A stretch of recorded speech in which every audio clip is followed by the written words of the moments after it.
So the story this morning is called A Town Called Driftwood.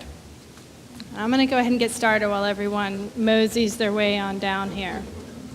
So there once was a beautiful city called the City of Sand, which rested alongside the wide, wet river. And in the surface of its still waters were reflected the incredible buildings of the Sanders. The Sanders, as you might expect, built everything out of sand. They dyed the sand in all the colors of the rainbow.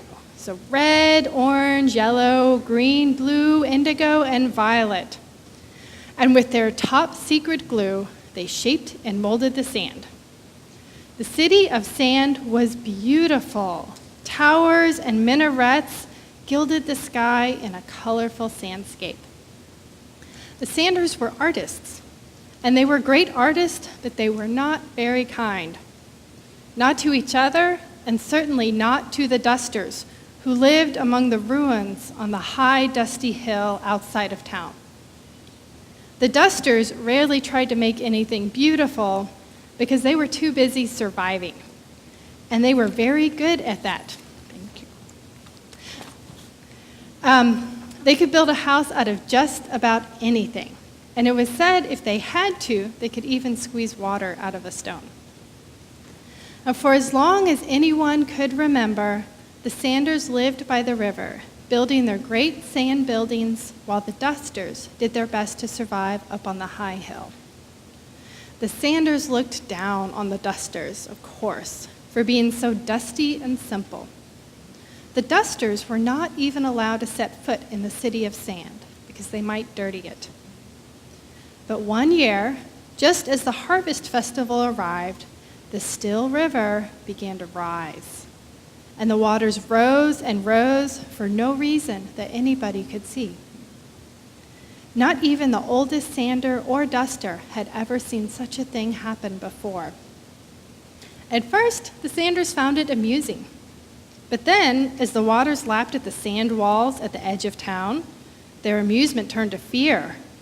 And then the water began to spill over the walls like an overfull bathtub. The whole town began to collapse. The Sanders slept in the open air for the very first time that night. And when they woke in the morning, the water had receded, but their city was gone. Where the river's edge had been rimmed with beautiful gardens and walls, there was just a pile of driftwood. The Sanders wept. "What will become of us?" they cried. From above, the dusters looked on, their faces unreadable. Some of them pointed at the Sanders and whispered to each other.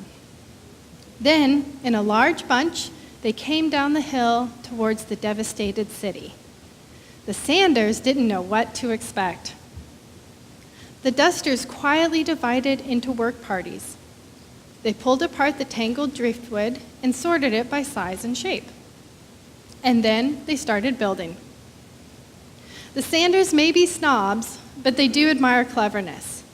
And they looked on in amazement as the clever dusters began to shape seemingly useless driftwood into sturdy, simple dwellings. They watched carefully, and soon they started helping out, learning as they went.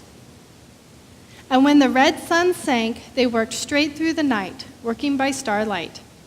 And they worked the next day too, dusters and sanders alike, caught up in the thrill of building a new city.